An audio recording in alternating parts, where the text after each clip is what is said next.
le prix invisible de l'hypersensibilité dans un monde qui célèbre ceux qui font le plus de bruit. Et quand je parle de bruit, je vais parler de deux domaines dans cette vidéo. D'abord sur les réseaux sociaux, la sphère internet et dans la réalité en physique, au travail, dans des groupes, etc. Je t'ai fait une liste qui représente ce prix invisible pour les hypersensibles et tout ça c'est dans le but que tu te sentes moins seul, et s'il y a au moins une seule personne qui regarde cette vidéo et qui après ça se sent moins seule, j'aurais tout gagné. Je pense que tu le sais déjà quand on est hypersensible, et je pense que si tu as cliqué sur la vidéo, c'est que tu es dans ce cas-là.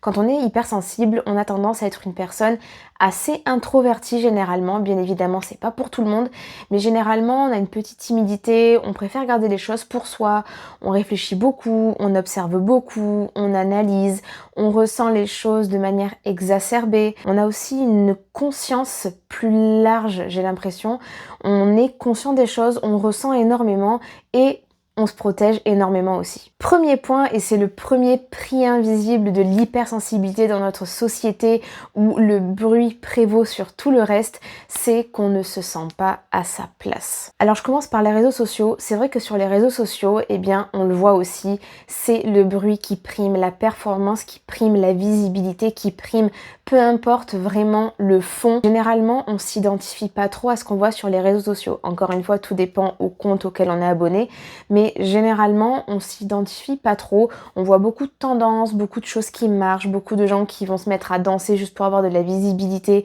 Et en fait, il y a beaucoup de choses qu'on va pas comprendre, qui existent, et on se sent pas du tout concerné. Et dans une entreprise, il suffit que tu sois entouré de collègues hyper extravertis, qui rigolent énormément, qui prennent beaucoup de place et qui aiment beaucoup parler, qui aiment beaucoup raconter leur vie intime.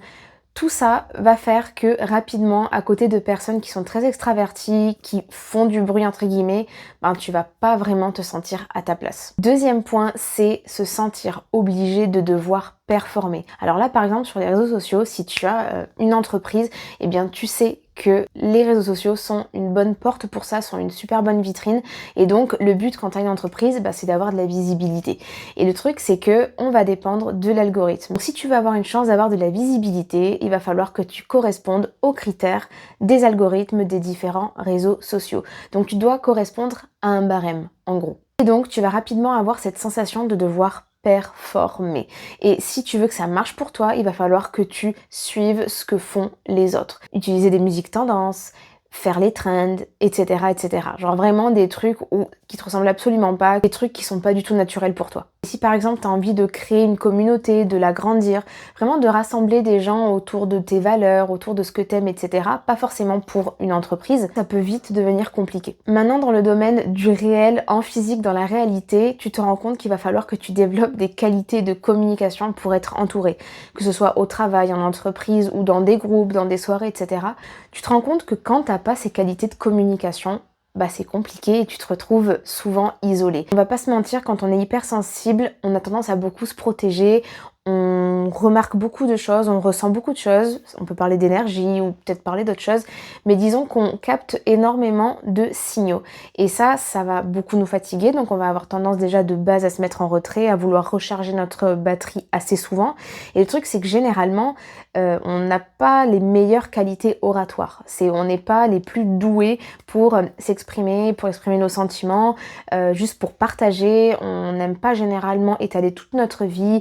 Nous, ce qu'on aime, c'est d'avoir des conversations profondes qui ont du sens, apprendre de nouvelles choses, comprendre, poser des vraies questions aux gens, s'intéresser vraiment à leur façon d'être, même leur traumatisme d'enfance. Enfin, vraiment, on est ce genre de personnes-là à vouloir que des conversations comme ça, pas des choses en surface, mais vraiment des choses en profondeur. Et le truc, c'est que tu te rends vite compte qu'en entreprise, ou même dans des groupes, dans des soirées, peu importe, le fait de ne pas avoir de grande qualité de communication, si je peux appeler ça comme ça, bah tu vas vite te rendre compte que ça va te desservir. Admettons, je sais pas, tu veux une augmentation, tu veux passer à un autre grade, tu veux monter en échelon, etc. Peu importe ce que c'est, bah tu te rends vite compte que ce sont les personnes qui parlent le plus, qui sont le plus extraverties, qui vont plus être ouvertes en fait, qui réussiront à obtenir elles ce qu'elles veulent. Et ça, on le voit quand même assez souvent. Troisième point, c'est être invisible professionnellement parlant. Comment te dire? Quand tu es dans une entreprise, que tu es la personne hypersensible et qu'en plus de ça, tu as tendance à être introvertie, généralement, t'es pas la personne qu'on entend souvent. Toi, tu fais ton travail, t'es sérieux, t'es sérieuse,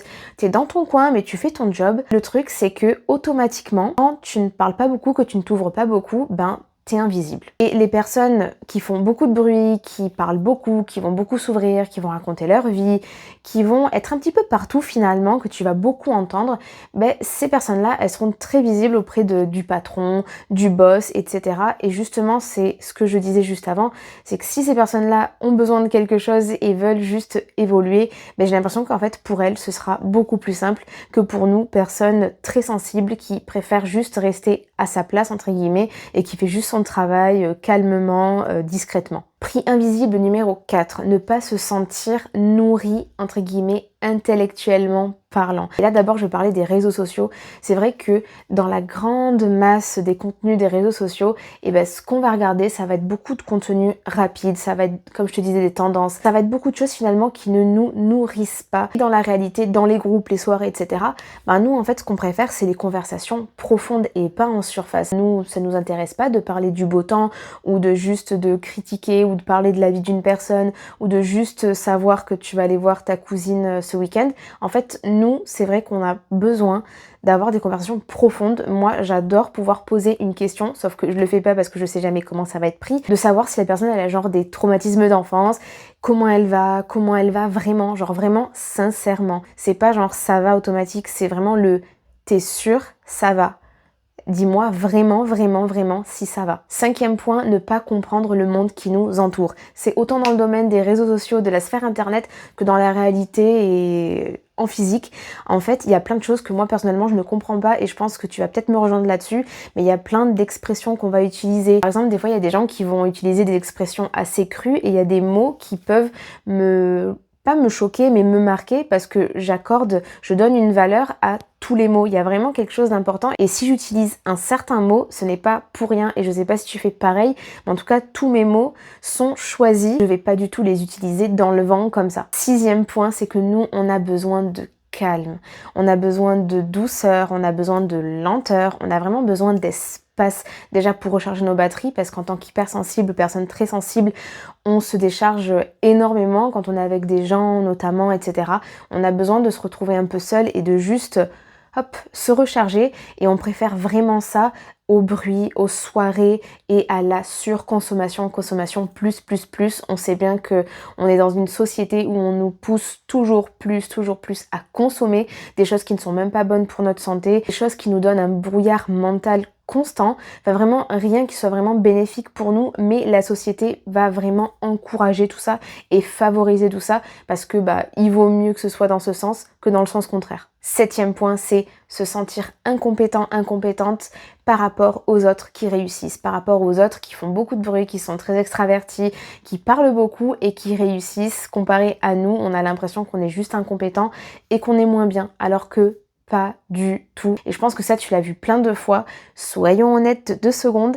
Dans des entreprises, ça t'a déjà dû le voir, il y a des personnes qui réussissent, qui arrivent là où elles veulent aller, alors que c'est pas forcément les personnes les plus performantes. Ok, mais par contre, c'est des personnes qui sont rentrées dans le jeu et en fait, juste avec leur capacité de communication, ont réussi à aller là où elles voulaient. 8e point, c'est que on se rend compte en tant qu'hypersensible que le futile prévaut sur le sens profond des choses. Dans notre société, on préfère tout voir sauf la beauté de ce qui nous entoure. On préfère tout faire sauf être conscient de notre propre existence, juste de se rendre compte qu'on a beaucoup de chance d'être sur Terre, de vivre ce qu'on vit, de marcher, de sentir, de goûter, de voir. En fait, dans la société, on préfère les choses futiles aux choses qui comptent réellement et qui font de nous ce qu'on est vraiment humain. Et dernier point qui est logique et qui vraiment fait le résumé de tous ces points-là, c'est que on se sent en décalage en tant qu'hypersensible par rapport aux autres. Voici donc mes 8 points sur le prix invisible pour les autres mais bien visible pour nous